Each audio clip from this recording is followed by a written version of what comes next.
Hey everybody, welcome in. It is the Razzball Fantasy Football Podcast. I am, of course, Beaton, joined by my co-host Donkey Teeth. How's it going over there, DT? What's up, Edon? Another great week in the books, huh? Yeah, I guess we can call it a great week. I feel like this was the adjustment week where, we've kind of had fairly chalk finishes kind of across the board a little bit here to start the season. And this was the week where everything kind of went haywire. Like you start looking at the top 10 and you're like, oh, well, we didn't need to draft any position high because you can grab top 10 finishers anywhere. It was one of those weeks where you kind of you know from the start that it's going to be a shit show because 12, well, I guess my time, 110 your time, 110 Eastern time, 10 minutes into that, 5 minutes into the slate, it's like things are already going haywire and Jonathan Taylor is like on the goal line and he gets stuffed and then suddenly they're passing for a touchdown and it's going to be one of those days, you know? Yeah, there's just a bunch of guys that just randomly popped up this week. There was a few of the names we kind of expect. Saquon had a good week. Derrick Henry had a nice week. Chubb had a nice week. The running back side, on the wide receiver side, it was a little bit of chaos across the board for a lot of the big names.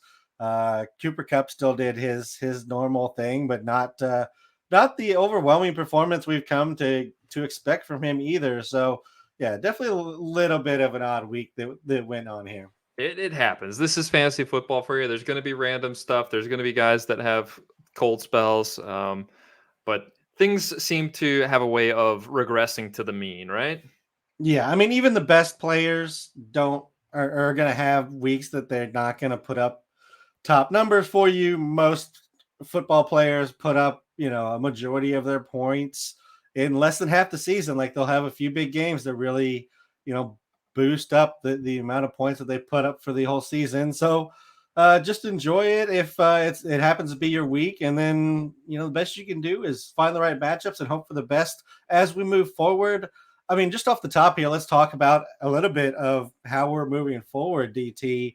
Week 4. So now if you're 3-0 or 2-1 versus sitting 0-3, that's a little bit of a difference. Up until now, you can kind of write it off as like 0-2, no big deal. I'm fine. 2-0, even if anything can kind of happen at that point. But 0-3 feels like a different mark. 0-4 is definitely a mark you don't want to get to. So are you doing anything different here as we get into the strategy of it a little bit?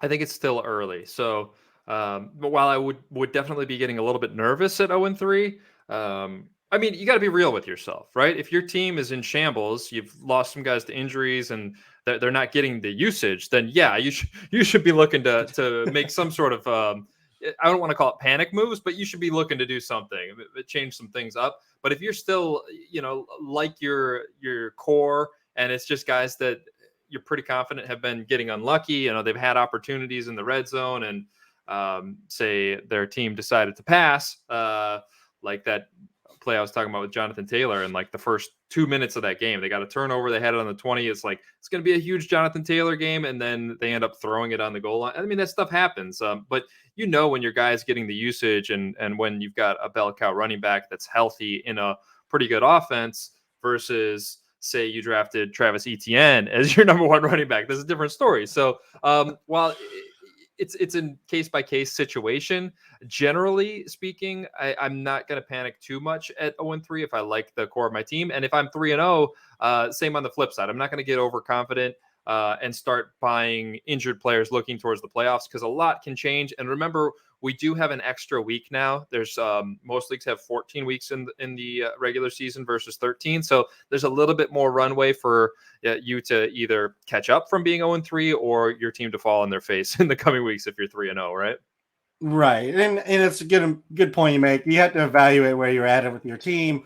Have you gotten unlucky, or do you need to go ahead and make some adjustments? So that's kind of, I think, the deciding factor. If you drafted a bad team, or if you need to make some moves, sometimes that means giving up maybe your best player to fill more than one roster spot, or maybe that means going outside of the box when you're looking at your start sits. and really digging into some of the numbers that Bobby is really good about putting out there for everybody, where you look specifically slot and outside. You look at who struggled versus tight ends. The kind of coverage that teams are playing is going to dictate who generally can excel in those matchups. So sometimes you just have to dig in a little bit further, or sometimes you just got to get lucky and make the right gut calls. But you can always ask us if you have specific questions. But yes, I think in general you're right. You can just you don't have to panic quite yet if you're sitting 0-3, but maybe just evaluate where your team is and what your process has been so far. And if you've been starting somebody who just hasn't performed yet, just because you drafted them at a certain point, maybe reevaluate that they deserve a spot in your lineup. Agreed. And if you do come to this realization that, hey, I'm 0-3 and I didn't have a good draft, some things went against you. Maybe you got some banged up players. Maybe you've got DeAndre Swift, David Montgomery, some of these other Dalvin Cook, Dak guys that you're, Prescott and Superflex, yeah. yeah. But Dak is, I guess in Superflex you can move him. But yeah, looking at maybe you've got a DeAndre Swift who is likely going to miss some time here. Maybe you flip him, like you're saying, and downgrade a little bit at running back and add a receiver and hope for the best in that kind of situation. Yeah, I will say if you've gotten off to a good start and you have a few players that you believe are overperforming, then I do think there is a chance to go ahead and make a move where you flip two guys that are overperforming, maybe even middle performers, like solid low end, like two or high end three players. If you can package a couple of them to an 0-3, to a 1-2 team, and grab yourself an elite guy, I'm always in favor of that. I'm for building, that elite roster. I know that depth is important and it depends on what kind of league we're talking about, whether you make these deals. But in general, if I can improve and get an elite player, that's always my goal. All right, and be conscious of the team that you're trying to work with and where they're coming from and what it is that they want and need. Like any good salesman, listen to the customer, find out what they want, and try to fill that hole. It's going to work a lot better than trying to impose your agenda on them. Yeah, it doesn't do a whole lot of good to send a wide receiver to a team that is starting 5 receivers already and they're starting 2 backup running backs. So Right. take a look at what's needed and kind of make it about both teams, not just Right. you. But yes, let's go ahead and move on to some specific players here, DT, as I can't speak right now. Let's start with our Bears, of course. Where else would we start? David Montgomery gets injured. They're saying he's day to day with a knee/ankle injury. That's better than I expected the news to be so far. But Khalil Herbert came in. He obviously looked great. One of the top performers, if not the top performer, depending on your league settings this week at running back. I mean, assuming Monty's out, we'll say they sit him for 2 weeks here. What are you looking at for Herbert for those 2 weeks? And then, moving on, do you think Herbert's taking the job? Do we go back to more of a split situation? I mean, they were already kind of getting towards that 50-50 split already. Right. I'm of the opinion that Khalil Herbert is maybe slightly better than David Montgomery, and it's not a knock on David Montgomery. I just like Khalil Herbert a lot. If he were to get an extended opportunity here, I did think that with it being a knee and ankle, that we would be missing Montgomery for maybe a little bit longer time than this. It seems like an optimistic time frame, I guess, is what I'm getting at here. So, as somebody that doesn't own any David Montgomery, I don't want to wish ill on anybody, but I was kind of hoping that he'd be out for a little bit of time, and my Khalil Herbert could uh, maybe flash and take over the lion's share. Or I don't think David Montgomery is going anywhere if he does come back healthy. But I really do think there's potential for Khalil Herbert to kind of blow up if he gets a 4-week runway here to show off, and he gets the Giants this week. I think he's a pretty solid RB2 against the Giants. It's the Bears offense still, so not expecting RB1 production from anybody in there outside of like if we had Saquon or Derrick Henry or something like that come in. But I think solid RB2. it could shake out any number of ways. But my lean is that Khalil Herbert has a bigger role on the other side of this David Montgomery injury than he did, which, as you said, it was already kind of an established role that he had. What's your take, B-Don? Yeah, and I mean, as you look at the snaps, it hadn't really shown up in the snaps so much, but in this game, before the Montgomery injury, they were kind of swapping in and out pretty evenly. So that's really what I was referring to before anybody gets on me about the numbers from last week. But yeah, I think Montgomery, when he comes back and he's healthy, they're going to still split work. I think the longer he's out, obviously, the better for Herbert because he has more time to showcase and maybe take the job away. But I just don't see Montgomery being, I don't see it swapping and them going 80% Herbert, 20% Montgomery. I figure it's going to be 50-50, maybe 60-40 one way or the other. While he's out, though, I do like Herbert as a start. I think he's probably a high-end RB2 just because the Bears are very committed to running. I feel like they trust to it, or they really kind of give the carries to whoever their RB1 is. And there's a clear divide amongst the running backs. Like there's Montgomery and Herbert, and then like the rest of the running back room is pretty gross. So I do feel like Herbert's going to get plenty of work in this one, assuming Montgomery's out. Yeah, this is a rare case where it sounds like we're on completely the same page, B-Don. Yeah, that rear one, and of course it's with our Bears, so maybe it's just us being a little optimistic. I have shares of both, so a little bit split on feelings in regards to it. But for the Bears, I think it's best if we have them both, just because putting all that work on one is tough. True. All right, moving on to another injury that is DeAndre Swift. You kind of mentioned it off the top. He has a shoulder / and an ankle injury. I don't know if that all happened in the same play. If he had one kind of entering the game and one got injured and one kind of, I don't know how those two are linked at all, but that's what they're saying. Anyways, post bye week return, it sounds like per Dan Campbell. So they have the week 6 bye. So we have a few weeks here without DeAndre Swift. Jamal Williams obviously benefited this week. It sounds like Craig Reynolds will be the backup. Justin Jackson is another active running back. And I'm assuming Jamar Jefferson gets called up off of the practice squad potentially as well. Jamal Williams is owned pretty much everywhere. If not, he was, one of, if not the top pickup behind Khalil Herbert this week. Where are you at on like Craig Reynolds and Justin Jackson? Do you think either of them merit pickup in what kind of leagues? Yeah, deep. Really, just Craig Reynolds for me in deeper league. I mean, if you're in a really deep league, sure, Justin Jackson can be picked up as well. Craig Reynolds, he got quite a bit of hype on Hard Knocks this preseason. The coaching staff really seemed to like him, so it's no surprise that he has kind of moved into third in the pecking order there.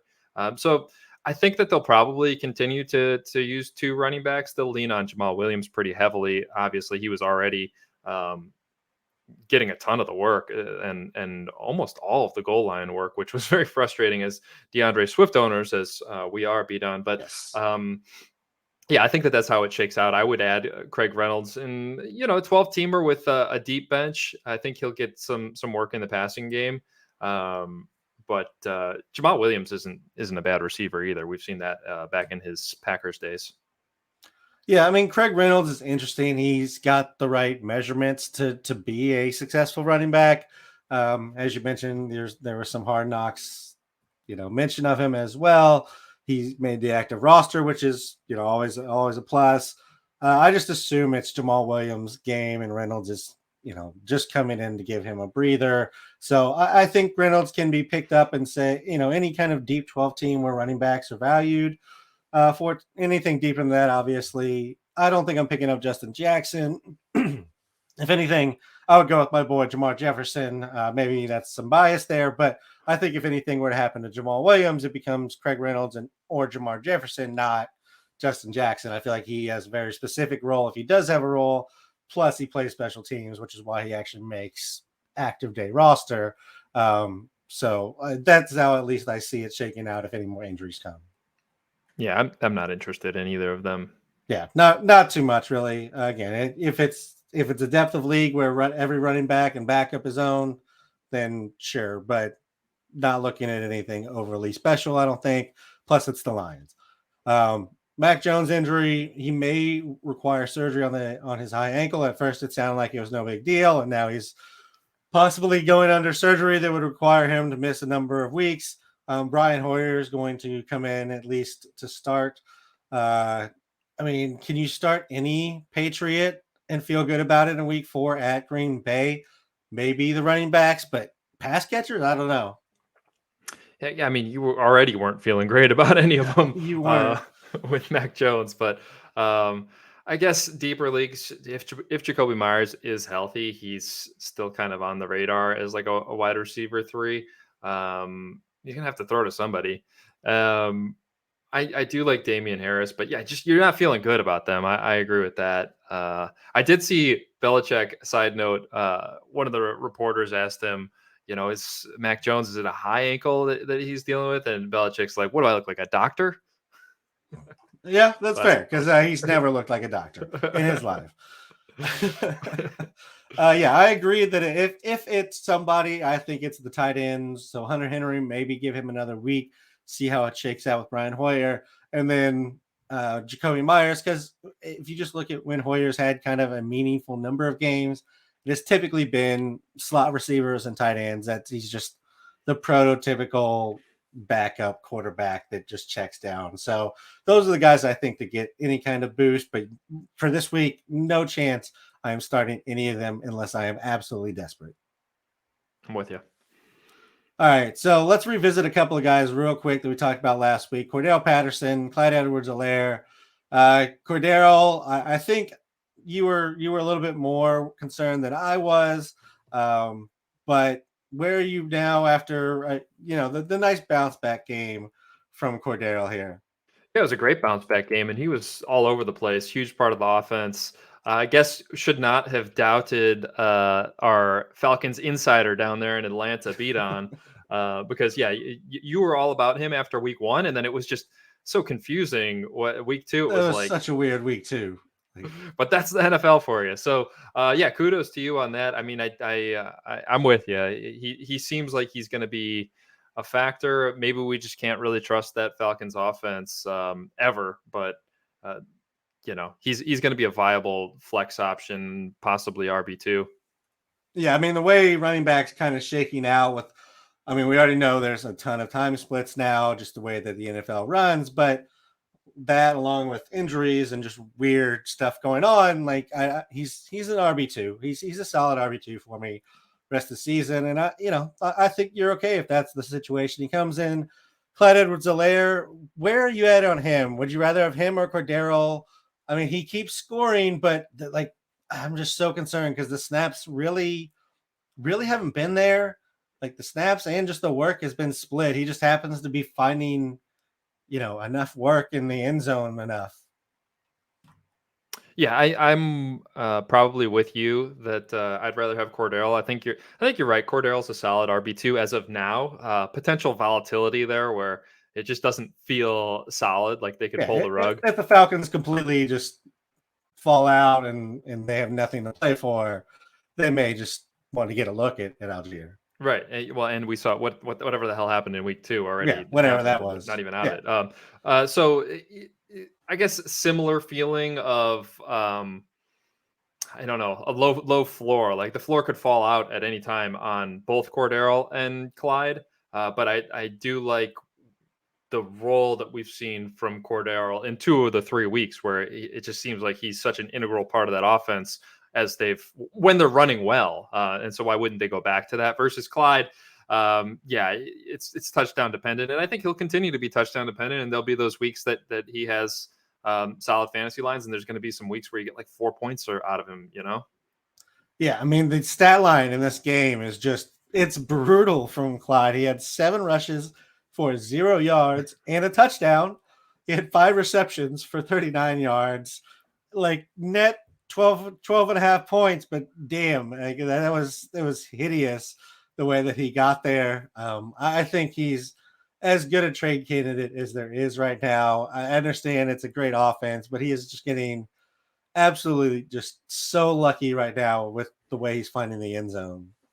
Yeah, and you've got Pacheco lurking there. We know that they like Pacheco a lot, and McKinnon too. So yeah, there's no certainty on the touches either.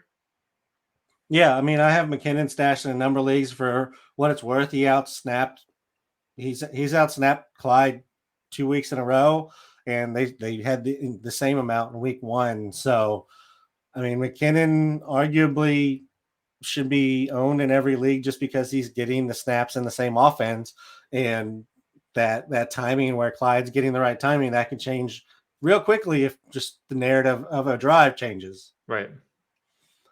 All right, moving on. Let's talk about the New York Jets running back situation. Brees Hall, Michael Carter. What are you doing with these two? I mean, I feel like expectations were very different across the board on both of these guys. Um, so where are you at this point on the two Jets running backs? Are you starting either of them? I mean, Brees Hall's had his back-to-back solid weeks, and Michael Carter started to kind of fall. So is becoming more clear, or is it more of like the Clyde situation? Hall's just finding the right times to get the ball. I think these guys are like two ships passing in the night, right? Brees Hall should theoretically continue to see more and more work. We've seen it. Um, I guess he did get 45% of the snaps in week one, so it's not like a clear trend that he's getting more work. But he did see his high of the season with 51% of the snaps in week three against the Bengals, coming off of 27% in week two. So I do think that it just becomes more and more Brees Hall skew in this offense. I don't think Carter's going to totally disappear, but I don't want to start either of them right now. I kind of want to see a little bit more. I want to see Brees Hall get double digit carries, even though he did get 11 targets this past week. That's and 9 targets in week one. That's very encouraging. But then you got week two, he only saw the one. I just want to see a little bit more consistency before I dive in on Brees Hall, and I really don't want to start Michael Carter unless I'm desperate. Yeah, Carter's becoming kind of a bench player that you're just hoping or waiting for potential injury at this point. That's kind of how I'm starting to view him. I don't think he's going away though. I feel like this becomes a clear like 60-40 Hall Carter at some point, maybe 65-35, but I don't think they really go away from that mix. I think that's the most split that we're going to see this year. I do think Hall is becoming kind of a low end RB2, high end RB3 play, on a consistent basis, just because they've clearly decided he's going to be the receiving back, which is kind of the reverse of what I was thinking they would do with him. But if that's what they've decided, then I do feel better about starting him because he's not going to come out if the Jets come from behind, which despite how things have gone, I just expect how that's what the Jets look like for the most part. So as long as he's getting the receiving work, I do feel like Hall can at least be a reasonable starter in PPR and half PPR formats. Yeah, it's just feels a little bit risky still at this point. I don't disagree with you. I think that that's the way that it's heading, but I'd like to see one more before I just dive in and throw him into my lineup as an RB2. Yeah, don't love him versus or at Pittsburgh this week. Just not the best matchup, but at the same time, with Watt out, Pittsburgh's defense has looked pretty brutal actually, so not exactly terrifying either. Right, he I makes a huge mean, difference. Not, I he mean, they looked so good in week one. Pittsburgh, like they looked like they were going to be the top fantasy defense this year, and yeah, losing a guy like Watt is death sentence. Yeah, I mean, he just covers so much of the field and does so many things for them. It's tough to lose a guy like that, but that's also, another reason I'm not completely worried about him. I do think that there is, again, I think if I sat down and looked at it, Hall would come in at, like a high end RB3 for me this week. Yeah, that's where I got him. I got him at 28, and that's actually right where the consensus has him as well. Okay, so I mean, I think that's pretty much where we're looking at having him. I mean, you may have enough options, running back options, especially if you're like me and you hoard them to potentially have somebody else. But yeah, I mean, I think you're probably starting Brees Hall this week. Jonathan Taylor, you mentioned it off the top. I mean, he had a chance to score. All of a sudden, the narrative changes, but no concerns here at all. I mean, I don't love Matt Ryan. I've never been a huge Matt Ryan fan, but I still think uh, he's not like a huge downgrade from Carson Wentz or anything like that. I think Taylor, he's going to get the job done. I'm really not concerned. He had a slow start to last season. Everybody was panicking last season, and the difference here is he's getting the snaps now. He's still playing 75% of the snaps versus last year when people were panicking, he was playing like half of them. So, I mean, if you thought that trend was going to continue, then yeah, there maybe was reason for panic last year. I think even you had me moving Jonathan Taylor down my rankings around this time last year, but this year, I don't think there's any reason for concern yet. I mean, we'll see if it continues, but he gets in the end zone on that first drive. The story's different. Yeah, I agree that there's minimal concerns. Yes, I did kind of hammer home the snap counts early in the season last year with John Taylor because that was my concern with him being just the number one running back overall. Obviously a very talented guy in a good situation.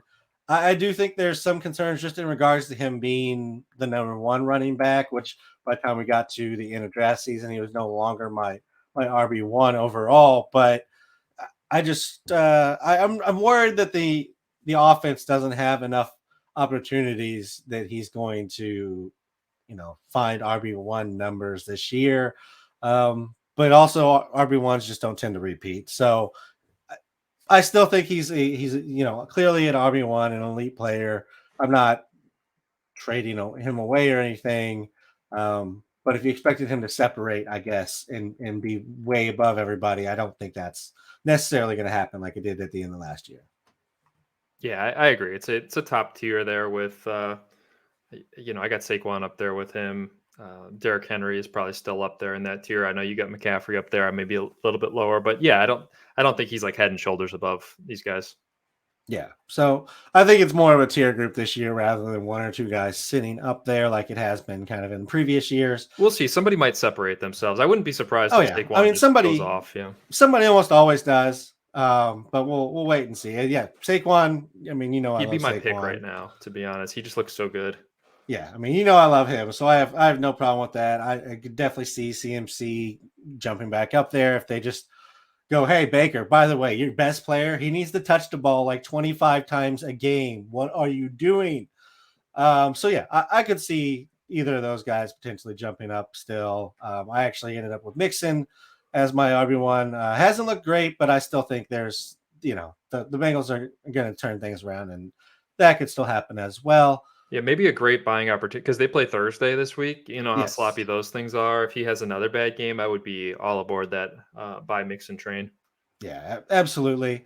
Let's talk about some wide receivers here. I mean, Devonta Smith, he had a great week. It's a guy that I love coming out of the draft process. I've always loved the skill. Um, I believe you were a little bit more down on him. Where are you at on him now for this season and as we look forward? Yeah, I was always the Waddle guy, and I know you liked Waddle too, right? Oh yeah, But I mean, I had them all in a group. I always thought Devonta Smith was a great route runner. Waddle's amazing. So yeah, yeah. yeah, I mean, 12 targets. It's hard not to buy into that to a certain degree, right? It's coming off of 7 targets, and he caught all of them in the previous week against the Vikings. So, rest of season, I guess Devontae Smith is probably going to fall into the wide receiver 3 type range for me. Just kind of scrolling through and seeing where that would land him. Where are you going to have him? I mean, I think I'm going to have him as a mid or low end wide receiver too. I think just the Philly offense in general is looking good, and then he's been getting the targets, so that's what you want to see. And he's a great receiver, so I just think he's going to be up there.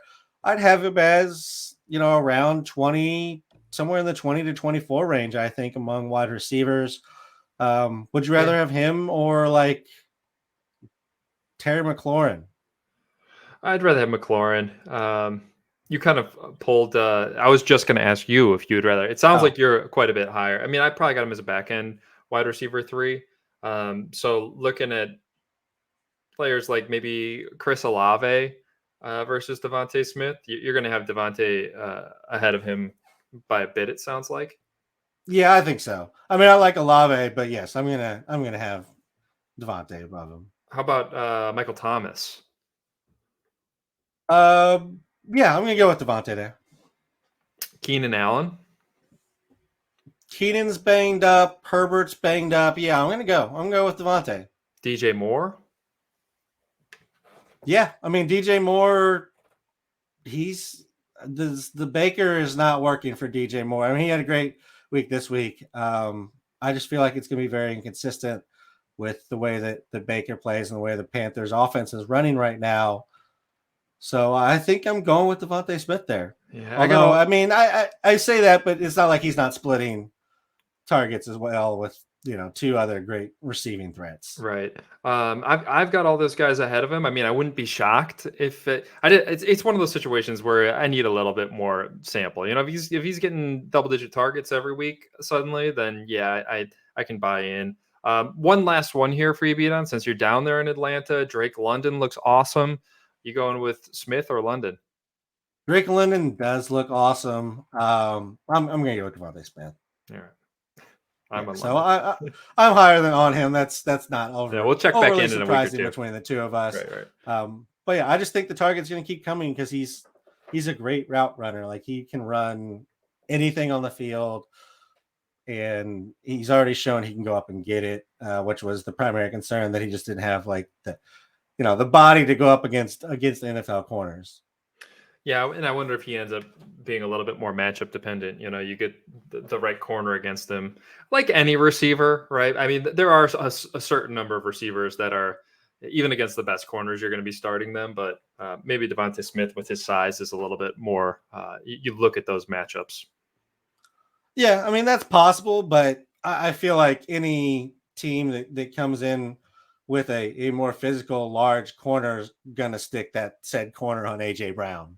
So I just don't see that unless the team comes in with two elite big body cornerbacks, which I think there's maybe two teams in the entire league that have that. I'm not overly concerned about the matchup. And Devontae moves around a lot. He runs through the slot. Um, I just don't think there's really a concern with it. Maybe the only concern is like, are they going to continue to pass enough to make AJ Brown, Devontae Smith, and Dallas Goedert all, continual plays? And that's a legitimate concern, but I feel like Devontae Smith is going to continue to get his because he works, at different levels. Yeah, it's a good point. The benefit of having a guy like AJ Brown across from a Devontae Smith, who, if he was trying to be the alpha, he might have a little bit more troubles. Yeah, I mean, if you could stick a guy on him and just press him and have a guy over top of him every time, he becomes a lot, easier to kind of line up against. But yeah, AJ Brown, Dallas Goedert, you can't really specifically point out Devontae Smith at this point. Right. All right, so let's talk about another surprise performer. I guess maybe the biggest surprise we've talked about this week, Mac Hollins. I mean, number 2 wide receiver in most formats. He had 10 targets, 8 receptions, 158 yards. He had a touchdown. This comes after getting 8 targets and 5 receptions against Arizona. Are you in on Mac Hollins? Was he somebody that you looked at to grab on in Fab or waivers this week?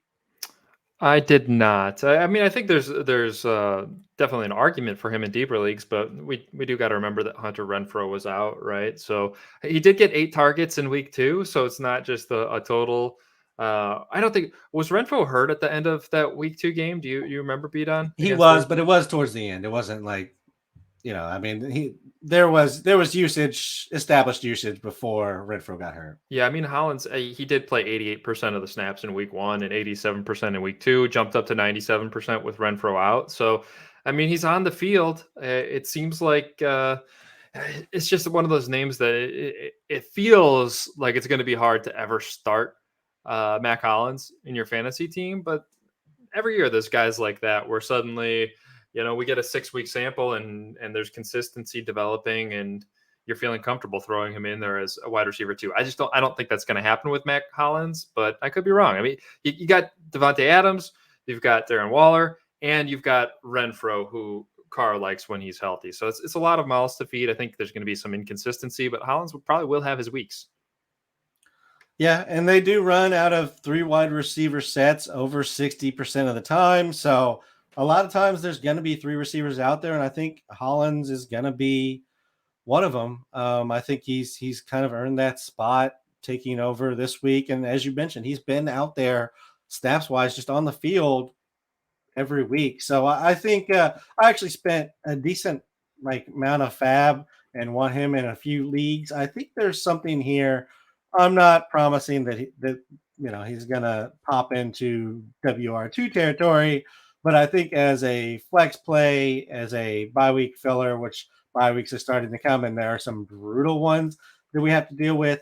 So in that realm of starts, I don't mind it because I think he's going to continue to get the snaps. And I mean, he's had targets back to back weeks. So we will have to monitor him going forward. But so far, I like what I see. Yeah, he's got great hair too. He does have great hair. It's nice flowing locks there. Amari Cooper, a guy that I don't know exactly where you were preseason. I feel like I've always kind of been the Cooper guy between us. He caught 7 receptions on 11 targets. He got over 100 yards, 101, and a touchdown for the Browns. Where are you at on Amari Cooper? We know eventually he's going to get Deshaun back, but for right now, even he's had back-to-back strong weeks. Yeah, I mean, I wasn't in on Cooper, and I don't want to overreact too much. It's definitely encouraging. The usage is there, but we do know that the Browns are going to run a lot. When we look at the end of the year, it's going to be a run heavy team. So I think it's been a little bit favorable game script so far for him. I'm probably looking at him as a back end wide receiver 2, high end wide receiver 3 right now. Part of that might be the bias that I'm carrying over preseason because I was just totally out on him. Yeah, I mean, I've always been a fan of Amari Cooper. I feel like he's always gone late in drafts, so I've always had a fair amount of him in my rosters. Nothing changed this year. I'm happy to see that he's getting the targets. That was really the only concern, and I think it's Brissett was a because concern too, and yeah, absolutely. Yeah. But I feel like he's the only person they have to throw it to right now. And Joku so, too, but yeah, I suppose. But yeah. but really, it's Amari right now. If you're trying to throw it to anybody downfield, so I'm very comfortable with Amari. I would take him over Devonta Smith. Would you take him or Devonta Smith? I'd take him over Devonta Smith. Pretty. I think, like I said, I got Devonta Smith like a back end wide receiver 3, and Amari Cooper as a high end wide receiver 3. So there's a little bit of a gap. Okay, I mean, so all the names we kind of talked about before, the DJ Moore, Terry McLaurin, Chris Olaves, are you taking all of them over Cooper? No, I'd take Amari over Olave. DJ Moore, I would take over Amari. Drake London, I would take over Amari. Keenan Allen, it depends on your team, right? If you're in that 0-3 situation, maybe you take Amari over Keenan Allen because you don't want to risk that he's out for a couple more weeks. But yeah, I think Amari and Michael Thomas are pretty much coin flip to me. Yeah, I have Amari a few spots higher than Michael Thomas. Just I don't know. There's something about Michael Thomas I don't necessarily trust. Yeah, I don't either, and I think that's why they're both falling into that wide receiver, high end wide receiver 3, back end wide receiver 2 range for me. Yeah, and there was a question about Michael Thomas maybe having a toe thing. He was at practice today on Wednesday, so at least in a limited fashion. But that doesn't bode well either for a guy that just missed 2 seasons. Right. All right, let's talk about Trevor Lawrence. I mean, he's been better. He had a strong performance this week. Where are you at on Trevor Lawrence as a guy? I think we were both fairly high on him last year coming in. Are you still excited about Trevor Lawrence, or are you looking at this as a, just kind of a high point? What are you doing here? Yeah, I'm excited about him. I mean, what's not to like, right? He's not kind of in the slam dunk QB1 must start every week range yet. There's potential for it, but he's a back end QB1. He's like right around the Tom Brady, Derek Carr, Matthew Stafford type range. Okay, so not quite ready to crown him yet. I guess as we look just this week, would you take him over? Um, you take him over both quarterbacks and the Giants versus the Bears So Fields and and Daniel Daniel Jones. Jones. Yes. Well, Trevor Lawrence has got he's got Philadelphia this week at Philadelphia. Yeah, not a I, great matchup. yeah, I mean, I don't really want to start any of these guys. I do have Trevor Lawrence ranked ahead of both of them, so yeah, I guess I'd go with Lawrence, but I really don't want to start any of them. Yeah, would you start Trevor Lawrence or Carson Wentz at Dallas? I've got them back to back right now with Lawrence ahead, but coin flip territory there. Yeah, I think I'm going with Lawrence. Just um, I think Philly hasn't quite been tested yet, so some of their numbers and where they're kind of where they show up as versus quarterbacks isn't quite um, authentic as some of the numbers may say. So I think I'm going Lawrence there, but that one is fairly close for me. I've been kind of going back and forth on that one, as I'm sure a lot of people are dealing with right now. If we know if Tua's playing, but we like he's quite game time decision, would you go with Tua on Thursday night, or are you going with Trevor Lawrence? Yeah, I'd go with Tua. I think Tua has got himself a spot in my QB1. He's practically must start for me at this point. Yeah, I mean, if he's healthy, I agree. I think you have to start him. I don't know if he's going to be healthy for this one. If maybe they just let him take this one off. Obviously, it's a big game, but it's also being Thursday. Thursday, such a quick turnaround, and I don't know who the hell they convinced to let him back on the field, man. That's the NFL for you. That was ridiculous. I mean, if you haven't seen it, I mean, he stands up, he takes like 3 steps towards the huddle, and then just like his knees collapse and buckle under him, and It was then a knee thing. It somehow was a knee thing. it went from a neck head thing to a back issue. Sudden, I mean, that's one hell of a stinger. Yeah, we've already talked about Olave. Let's talk about Dobbs for Green Bay. I mean, he had a great week. Obviously, they were down a couple of receivers and Sammy Watkins and Christian Watson, but Dobbs, I mean, he had eight targets, 8 receptions, 73 yards. He had a touchdown. I saw big money spent in some leagues on Dobbs. Where are you at on the Green Bay rookie? Well, I was all about him in the preseason. Aaron Rodgers kind of gushed over him in the preseason. So I was all about Dubs. I owned him, I think, on every single team.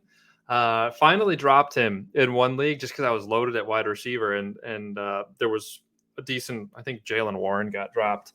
And, I'm still concerned about Najee Harris. So I did move on from him in that one league. So you can thank me for dropping him and making the sacrifice and getting that blow up. But yeah, I really do. I like Dubs the rest of the season. It was usage. You look at 57 snaps, 57% of the snaps in week 1, 37% in week 2, jumping up to 89 in week 3, and Lazard is back. So to me, it's all systems go. There was maybe a little bit of nerves in the first couple weeks, just first 2 real NFL games. We saw him and Rodgers weren't on the same page in week 1. There was that one missed route where he cut the wrong way and whatnot. So, and maybe he was punished a little bit for that in week 2, dropping down to 37% of snaps. But it really seems like they have ironed things out, and I really would not be surprised if Dubs ends up being a wide receiver 2 this season. I do like Dobbs. I feel like this is kind of the high point for him, though. Could be. Watson's going to be back. Watkins will be back. Cobb's still going to get some snaps. I just don't know that other than Lazard, like I don't know if anybody ever gets enough snaps to be a clear receiver. Now maybe Dobbs takes over Lazard's spot as wide receiver 1. that's certainly possible. There's also the track record that Rodgers has with rookie receivers. Like he just has never really had a good rookie receiver season, despite having, obviously Devontae Adams, Jordy Nelson, those guys came through as Green Bay Packers, but they still didn't have great rookie seasons because of the way Rodgers' temperament is at times, where if they run the wrong route, if they're in the wrong spot, if they drop a ball, he tells them, screw off, and he doesn't throw to them for the rest of the game. So while I like Dobbs, I would caution that there's probably a little bit more up and down than we're going to like to see, just because of the way Rodgers is, specifically with rookies or guys he just doesn't have the rapport with of a veteran. Well, I'll say one more thing, and then we can wrap this up, Edon. This is what I was saying preseason. Like, we've got a new Aaron Rodgers here. This is post spiritual enlightenment Aaron Rodgers. He sees the world differently. So I think that he may be coming in like, I don't need any superstar wide receivers. I can do it with this ragtag group of rookies and whatnot. And then also Alan Lazard isn't exactly Jordy Nelson or who was the one before Jordy that Rodgers leaned on? I'm drawing a blank. Greg Jennings, I guess. Greg Jennings wasn't really. Greg Jennings, James Jones was there for a while. I mean, again, these guys aren't necessarily like Jordy Nelson had great numbers. Greg Jennings had great numbers, but like these aren't world beaters in the wide receiver world either. Yeah, so why not Dubs? Because he's a rookie. I get it. Yeah, but, I mean that's why that's my issue. Yeah. It's a Rodgers thing, not a Dobbs thing for me. And Watson's good too. Like Christian Watson is a good receiver and just by himself. So I think there's going to be some split amongst the two rookies there. Would you take Dobbs over? I mean, I feel like there's a top 6 at wide receiver amongst the rookies, at least for redraft purposes right now. There's London Wilson, Olave, Watson, Burks, Pickens, and then Dobbs, maybe 7 with like Phillips and Watson and Sky Moore and whoever else people are hanging on to. But I feel like those top 6 are pretty set. And then there's like Dobbs, Phillips, etc. Are you moving Dobbs over any of those top 6 rookie receivers? Yeah, I mean, for me, it's London, Olave, Dubs. So you have them over Wilson and Dotson and Burks, Pickens, all those guys. Yeah, I do. Wow. I mean, I love Pickens. I really do, and the potential is sky high. But he's also got 2 other really good receivers and a good tight end on that team. So I think there's going to be a little bit more ups and downs. I really think Dubs ends up being Rodgers' number 1 receiver, and I mean, we know Rodgers. I mean, the numbers are going to be there. Somebody's going to catch it. I think it's going to be Dubs. So I could be wrong. I'm not saying this is definitely what it is, but that's my take on it. That was kind of there's a bit of it is confirmation bias. That was my outlook going into the season. I like Dubs more than Lazard, and so now we see a big week, and I'm like, yeah, I was right. We'll see. Yeah, it was 1 week. We will also see if Dobbs ends up playing more, how defenses adjust if they start giving him a little bit more coverage. Because as you mentioned, Lazard's he's definitely not an elite receiver. He's probably not even like a great receiver. He's fine. He's right. A solid veteran receiver. So if they start adjusting some coverages or whatever, or when everybody's healthy, that's what I'm really hanging on to, is I don't know how much Dobbs plays when everybody's healthy. I could see it over Pickens because of the reason you mentioned. There's mouths to feed and nobody to get the ball out. I think a switch to Pickett is coming, which I believe helps everybody, but you never know with a rookie quarterback. So for the moment, I'm still going to have him below that 6, and he's pretty much a clear 7 for me, though, amongst that group, as Sky Moore still hasn't really found his spot in the Kansas City attack. Yeah, we'll circle back in a couple weeks along with whoever it was that we just disagreed on earlier. Everybody, just no, except for the Bears. All right. So, thanks for listening, everybody. As always, if you have specific stuff, you can find us in the comments on the post on Razzball. You can go out to youtube.com/RazzballFantasy. You can ask us questions on the post there. Subscribe to the YouTube videos, please. That would help us out as well. You can find us on Twitter. I am at RazBdon. DT is at DonkeyTeeth87. Good luck in your matchups this week. May you make all of the right calls in your start sits. See you next week, DT. Take it easy, be done. Always fun.